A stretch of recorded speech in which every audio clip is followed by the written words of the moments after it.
Según dicen, Irán tiene planeado lanzar una bomba atómica contra el dólar estadounidense. Permitirá que los petroleros crucen el estrecho de Hormuz bajo la condición de que vendan su crudo a cambio de yuanes y no de dólares. ¿Podría suponer este movimiento un inicio de la desdolarización de la economía global? Veámoslo. Una teoría muy extendida por determinados círculos intelectuales es que el dólar ha llegado a ser la divisa global de reserva porque Estados Unidos obliga a los países productores de petróleo a vender su crudo a cambio de dólares. Y como globalmente el petróleo se vende a cambio de dólares, todo el mundo necesita tener dólares para comprar petróleo. Pues bien, si esto fuera así, el movimiento que aparentemente está preparando Irán podría suponer un golpe casi mortal contra la dominancia global del dólar estadounidense. Y es que, según informa la CNN, el Estado iraní está planeando autorizar que los petroleros puedan cruzar el estrecho de Hormuz, a través del cual circula el 20% de todo el suministro global de petróleo, a cambio de que esos petroleros se comprometan a vender su carga, es decir, el petróleo, solo a cambio de yuanes y no de dólares. Es decir, que Irán podría estar poniendo en marcha un proceso de desdolarización del petróleo y, a través de él, de desdolarización de la economía global. Una jugada maestra, dicen algunos, contra la hegemonía del imperio estadounidense que se asienta sobre la dominancia global del dólar. Sucede que por mucho que nos agrade o nos desagrade el imperio estadounidense, esta teoría de que el dólar es la divisa global de reserva porque los países productores de petróleo están obligados a vender el crudo a cambio de dólares es una teoría totalmente incorrecta. Una teoría que invierte la dirección de causalidad y que precisamente porque la invierte, la estratagema que supuestamente estaría planteando Irán no va a llegar a ninguna parte. No es que el dólar sea la divisa de reserva global, porque el petróleo se cobra en dólares. Es más bien que el petróleo se cobra en dólares porque el dólar es la divisa de reserva global. Y cuidado, no estoy planteando un enunciado normativo. No estoy diciendo que el dólar deba ser la moneda de reserva global, o que me guste que el dólar sea la moneda de reserva global. Estoy diciendo que el dólar es, nos guste o no nos guste, la moneda de reserva global. Y como el dólar es la moneda de reserva global, el petróleo suele cobrarse en dólares. Y para entender por qué el dólar es la moneda de reserva global, basta plantearse qué le sucedería a un productor de petróleo que venda el crudo no a cambio de dólares, sino a cambio de yuanes. Imaginad que Arabia Saudí, por supuesto es mucho imaginar, pero imaginad que Arabia Saudí acepta las condiciones de Irán y comienza a cobrar el petróleo que vende no a cambio de dólares, sino a cambio de yuanes. Bien, pues Arabia Saudí comenzará a tener un flujo diario de ingresos en yuanes. Y la cuestión es, ¿qué va a hacer Arabia Saudí con esos yuanes? Es la misma situación a la que os podríais enfrentar cualquiera de vosotros. Si empezáis a tener un influjo constante de dólares, de euros o de yuanes, algo tenéis que hacer con ese dinero. Una primera opción es que Arabia Saudí gaste sus yuanes en comprar mercancías desde China. Es decir, que incremente sus importaciones desde China. Pero desde luego esta salida a los yuanes que está acumulando está bastante limitada, porque las necesidades de importar hoy por parte de Arabia Saudí no son tan cuantiosas como para reciclar todos los yuanes que está cobrando en forma de aumentos de compras desde China. De hecho, lo que suelen querer hacer los petroestados con los ingresos que obtienen por la venta de petróleo es acumular un fondo patrimonial para, en su caso, gastarlo en el futuro, no fundírselo todo en el presente. Por tanto, pasamos a la segunda opción. Si no todos los yuanes que cobra en este escenario hipotético Arabia Saudí se los gasta en comprar cosas desde China, la segunda opción es que utilice los yuanes para invertir en activos financieros denominados en yuanes, porque de esta manera podrá obtener una rentabilidad, un tipo de interés, sobre el stock de yuanes que va acumulando por la venta de petróleo. ¿Problema?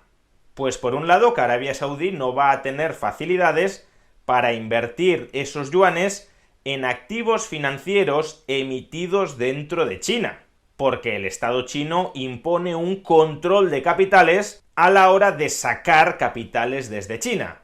Eso significa que tú puedes invertir dentro del país, pero no te tiene por qué ser sencillo rescatar tus inversiones desde dentro del país. En Estados Unidos tú puedes invertir en cualquier momento y rescatar tu inversión en cualquier momento.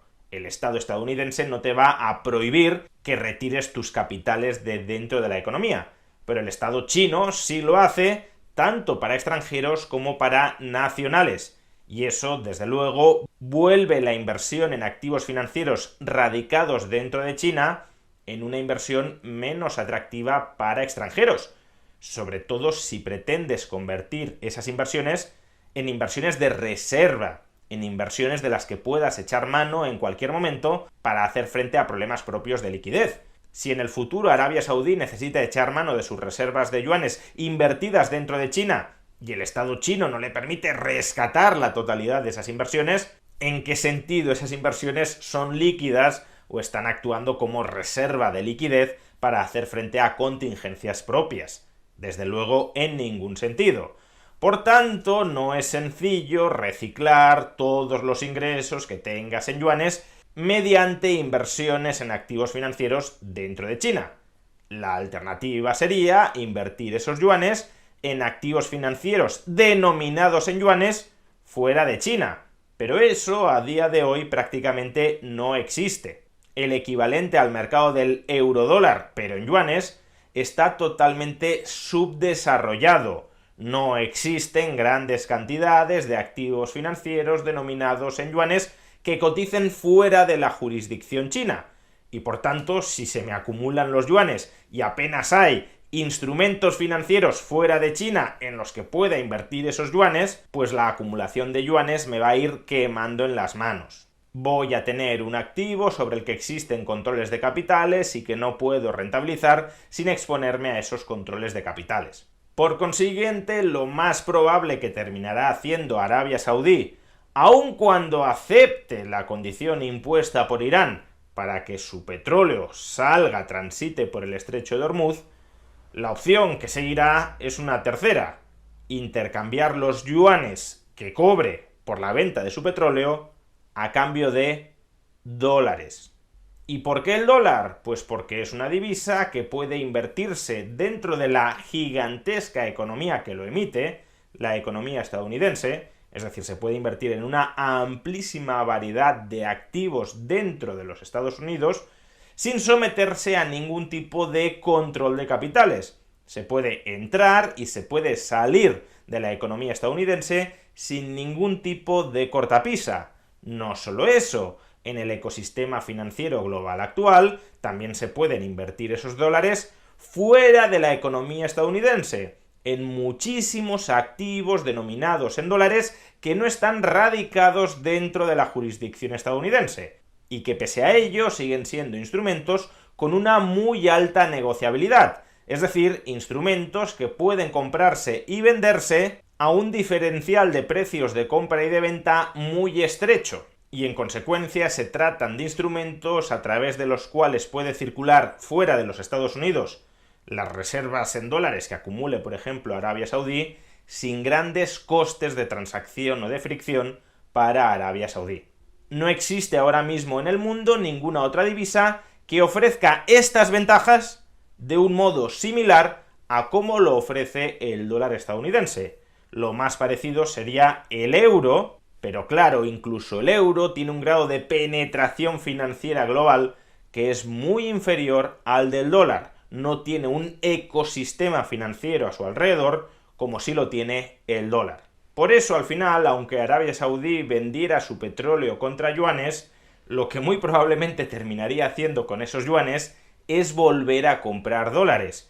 Y por eso lo importante a la hora de determinar el estatus de una moneda internacional de reserva no es la divisa contra la que se vende incluso una mercancía tan importante como el petróleo. La cuestión es en qué divisa los distintos ahorradores globales, entre ellos los estados, quieren mantener denominado su ahorro. Tú puedes vender en una divisa, pero ahorrar en otra divisa. Basta con que, después de cobrar en la primera divisa, por ejemplo yuanes, cambies esa divisa, los yuanes, por la otra en la que quieres ahorrar, por ejemplo los dólares. Y la divisa en que por sus ventajas estructurales dentro del ecosistema financiero global actual la mayoría de ahorradores quiere mantener sus saldos de liquidez es justamente aquella que termina convirtiéndose en moneda de reserva global. En la actualidad casi el 60% de todas las reservas internacionales se mantienen en dólares y el yuan ni siquiera llega al 2%. Como decía antes, no es que el dólar sea moneda de reserva global porque el petróleo se venda en dólares. El petróleo se vende en dólares porque el dólar es la moneda de reserva global. Por tanto, no. Aunque Irán terminara desplegando esta estratagema de exigir que el petróleo que circule a través del estrecho de Hormuz se venda a cambio de yuanes y no de dólares, lo máximo que llegaría a hacer es imponerles un peaje de corretaje por cambio de divisas a los exportadores de petróleo. Nada más. Porque Irán no puede obligar a terceros países a que mantengan reservas en yuanes y esos terceros países hoy por hoy no quieren yuanes, lo que quieren son dólares. Para que el dólar termine perdiendo su estatus de moneda internacional de reserva, hará falta muchísimo más que vender por yuanes el petróleo que circula a través de Hormuz.